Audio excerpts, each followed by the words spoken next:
When I was just 16 years old, my life changed in a way I never imagined. I found out I was pregnant. At first, I didn't know what to feel. Fear, excitement, confusion, all mixed together. I was still a teenager, barely an adult, but now I was going to become a mother, a baby girl, my baby girl. I named her Sophia. I remember the day I told my mom. I was so nervous, but I knew I had to tell her. She was the one person I thought would always have my back. But when I told her the news, I saw her face fall. "You're pregnant?" she asked, her voice cold. She was silent for a long time before she spoke again. "This is a mistake," she said. I felt my heart drop. Then she told me something that I'll never forget. "You can't stay here with the baby. You need to go. You can't raise a child here." It felt like everything was crashing down on me. My mom, the one person I thought would support me, didn't want me to stay. I felt completely alone, abandoned. I had no home, no money, and no idea what to do next. But what else could I do? I had no choice. I packed up what little I had and moved in with a friend. She had an apartment, and though it wasn't much, at least it was somewhere I could stay. But living there wasn't easy. It was small and crowded. I didn't have the comfort of my own room or my own space, but I was determined. I had Sophia on the way, and I would do whatever it took to take care of her. I found a part-time job. It wasn't much, but it helped. I worked long hours, and even though I was tired all the time, I didn't care. All that mattered was that I was going to take care of my baby. But life wasn't simple. I didn't have any family to help me, and every day felt like a challenge. As the months went by, I kept working, and then the day finally came. Sophia was born. I was so scared. I had no idea how to be a mom. I was still so young, but when I looked at her, I knew I would do anything to protect her. Sophia was small and fragile. She was beautiful. She was my reason to keep going. After she was born, I stayed at home for a while. But then the reality hit me. I couldn't just stay at home and be a mom. I had to work. I didn't have a choice.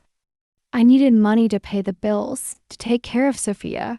So I went back to work. But there was always something missing. I was working all day, and then I came home to take care of Sophia. I was exhausted, but I kept going because she needed me. I called my mom, hoping she would help me. Maybe she would change her mind and we could start over. But when I called her, she told me she was busy. "I can't help you," she said. "I'm living my life now." She had moved on. It felt like a punch in the stomach. I had no one to turn to. I was doing everything on my own.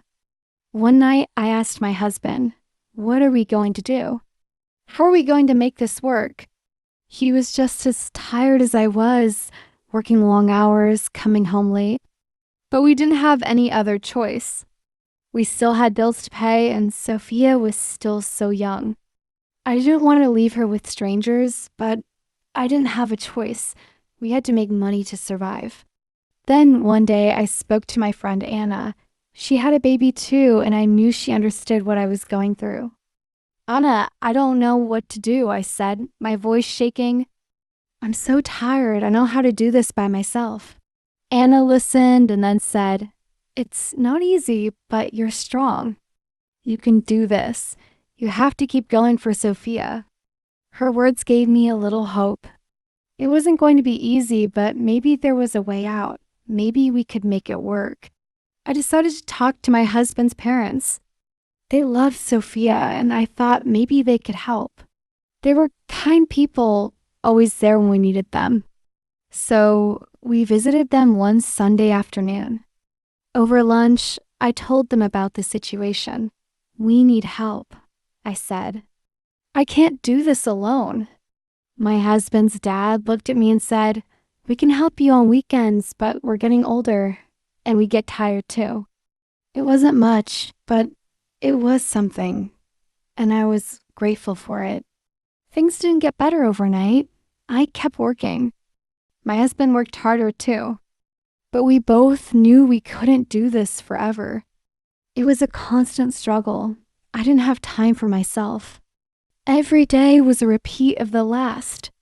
Wake up, take care of Sophia, work, come home, take care of Sophia again, sleep, and repeat. It was exhausting, but I couldn't stop. I had to keep going. Then one day my mom called me. I was shocked.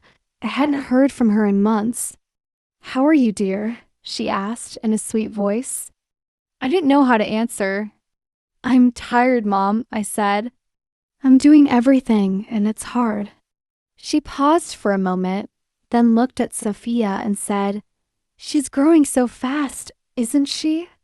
I nodded. "Yes," I said. "She's amazing." My mom seemed to soften. "I'm sorry for everything," she said. "I know I wasn't there for you. I want to help now, maybe just a little. I can watch her for a few hours a week." I felt a wave of relief. It wasn't perfect, but it was something. I finally had some help. My mom started visiting more often. She played with Sophia, and I saw them bonding. It made me happy to see them together, and for the first time in a long time, I felt like maybe everything would be okay.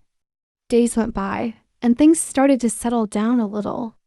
My husband found a better job. We had more money. Sophia grew stronger, smarter, and happier every day. I still had my moments of doubt, but I felt like I was doing better. I was stronger. One day, my mom came to visit again. She looked happy. "How's everything going?" she asked. "It's hard, Mom," I said, "but we're making it work." She smiled and nodded. "You're doing a good job. I'm proud of you." Hearing those words from her meant everything to me. It wasn't easy, but I had made it. And more importantly, I had learned something about myself. Life isn't always easy. People change, promises are broken, but we can always find a way to keep going. I love my mom. I know she loves me too. We may not always see eye to eye, but we are a family. And that's all that matters. Thank you for watching today's story. I hope you found it inspiring and helpful for your English learning journey. If you enjoyed the video, don't forget to hit that subscribe button and turn on the notifications so you never miss out on a new story. Share this video with your friends or anyone who's also learning English. The more, the merrier. And remember, there are many more exciting stories on the way, so be sure to keep following us for even more fun and learning. Welcome to the community, and I look forward to seeing you in the next video. Keep practicing, keep improving, and keep growing.